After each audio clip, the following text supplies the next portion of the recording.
আসসালামু আলাইকুম। আমন্ত্রণ বাংলা ভিশন সংবাদে আপনাদের সাথে আছি আমি সাবরিনা আলম। ৯টি সাধারণ শিক্ষা বোর্ডে অভিন্ন প্রশ্নপত্রে আজ থেকে শুরু হয়েছে এইচএসসি ও সমমানের পরীক্ষা। সকাল 10টা থেকে শুরু হওয়া পরীক্ষা চলবে দুপুর 1টা পর্যন্ত। প্রথম দিনে দেশের 9টি সাধারণ শিক্ষা বোর্ডে বাংলা প্রথম পত্র পরীক্ষা অনুষ্ঠিত হচ্ছে। মাদ্রাসা বোর্ডের অধীনে আলিম, কোরআন মাজিদ এবং কারিগরি বোর্ডে বাংলা দ্বিতীয় পত্রের পরীক্ষা নেওয়া হবে। 9টি সাধারণ শিক্ষা বোর্ডে অভিন্ন প্রশ্নপত্রে হচ্ছে এই পরীক্ষা। 11টি শিক্ষা বোর্ডের অধীনে 9,439টি শিক্ষা প্রতিষ্ঠান থেকে মোট 12,70,583 শিক্ষার্থী পরীক্ষায় অংশ নিচ্ছেন। মোট পরীক্ষার্থীর মধ্যে সাধারণ শিক্ষা বোর্ডের অধীনে অংশ নিচ্ছে 10,69,714 জন। মাদ্রাসা শিক্ষা বোর্ড থেকে পরীক্ষা দিচ্ছে 92,905 জন আর 1,07,964 জন বাংলাদেশ কারিগরি শিক্ষা বোর্ডের অধীনে পরীক্ষা দিচ্ছে। এবার পূর্ণাঙ্গ সিলেবাসে পরীক্ষা অনুষ্ঠিত হচ্ছে। এবার মোট 2,697টি পরীক্ষা কেন্দ্রের সবগুলোকেই সিসিটিভি নজরদারির আওতায় আনা হয়েছে।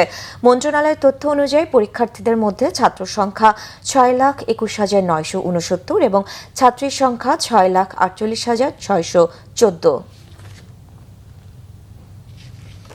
দর্শক, রাজধানীর ফার্মগেটে সরকারি বিজ্ঞান কলেজ কেন্দ্রে আছেন স্টাফ রিপোর্টার নাবিল জাহাঙ্গীর। সরাসরি চলে যাচ্ছি তার কাছে।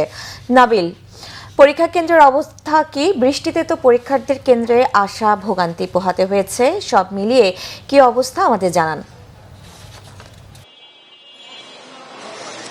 সাবরিনা, এই মুহূর্তে পরীক্ষা চলছে এবং এবারে যে এইচএসসি পরীক্ষা সেটি কিন্তু সুষ্ঠু এবং সুশৃঙ্খলভাবেই শুরু হয়েছে সেটা আমরা বলতে পারি। আমরা সকাল থেকে বিভিন্ন কেন্দ্রে ঘুরছিলাম। আপনি যেমনটা বলছিলেন, বৃষ্টি যেহেতু সকালবেলা বৃষ্টি ছিল, আর শিক্ষার্থীদের এবং অভিভাবকদের কেন্দ্রে পৌঁছাতে কিছুটা আসলে ভোগান্তিতে পড়তে হয়েছে। বিশেষ করে যেসব কলেজের সামনে পরীক্ষা কেন্দ্রের সামনে অভিভাবকরা অপেক্ষা করছিলেন তাদেরকেও বৃষ্টিতে ভিজে অপেক্ষা করতে হচ্ছিল। এছাড়া কিন্তু আমরা তাদের সাথে কথা বলেছি, যানজটের তেমন যানজট ছিল না, ফলে তারা সময় মতোই কিন্তু অধিকাংশ শিক্ষার্থী তারা কেন্দ্রে পৌঁছাতে পেরেছেন।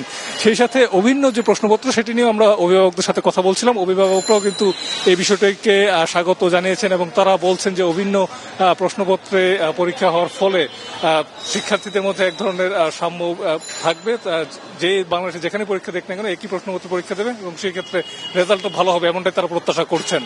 সাবরিনা, ধন্যবাদ নাবিল।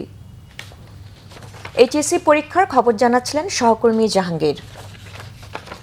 এই ছিল এখনকার মতো। পরের সংবাদ বেলা 12টায় দেখার আমন্ত্রণ রইল।